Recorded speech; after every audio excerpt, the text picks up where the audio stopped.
We go inside out now with our NBA insider Ian Begley, and this season we've been seeing Julius Randle making teammates around him better. How much has RJ Barrett specifically benefited from Randle playing at a high level? I think a significant amount. I go back to last year, Maria, where, it didn't seem like these guys were in sync, Randle and Barrett, often over the course of last season. And Randle obviously is playing so differently now, passing the ball, finding open teammates regularly, where that wasn't happening last year. And Barrett's definitely benefited from it. I mean, look at his shooting just from this past month. 47% from beyond the arc. The three-point shooting percentage has climbed when you go from December to January to February, and just shot it really well this month on fewer attempts. And even if he's not hitting that outside shot, he's still doing things that are helping this team win games. So Barrett, I think by and large, you like what you've seen from him so far in year two, particularly that outside shooting. Very encouraging, and no doubt Tom Thibodeau has this team motivated as well. What has he done right from a coaching standpoint?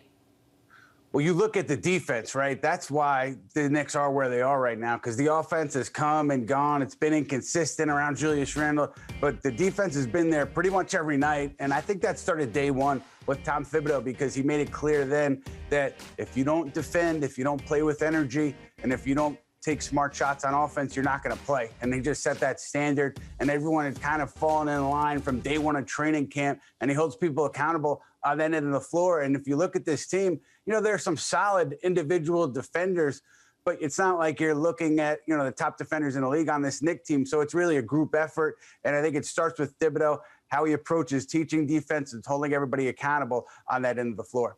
Right, and everyone is buying in. And as we inch closer to the trade deadline, which is later this month, what are you hearing so far in terms of likelihood the Knicks make a move? It's interesting because when Mitchell Robinson got hurt, I had heard some people in touch with the Knicks at the time felt that the Knicks could go either way, depending on how things went in Robinson's absence. And the Knicks, obviously, they haven't fallen off here. They've gone 6-2 in Mitchell Robinson's absence. Nerlens Noel played extremely well. Obviously, they're still right there in the playoff race. Because of that, I would expect them to look to add talent, maybe look to add shooting at the deadline, look to improve this team and help them make that playoff push, rather than what we've seen in so many different Knicks teams at the trade deadline, which was selling off because the wheels have fallen off on the season. Doesn't seem like that's where we're going to be with Tom Thibodeau and this group this year. Things are changing. Ian, thank you.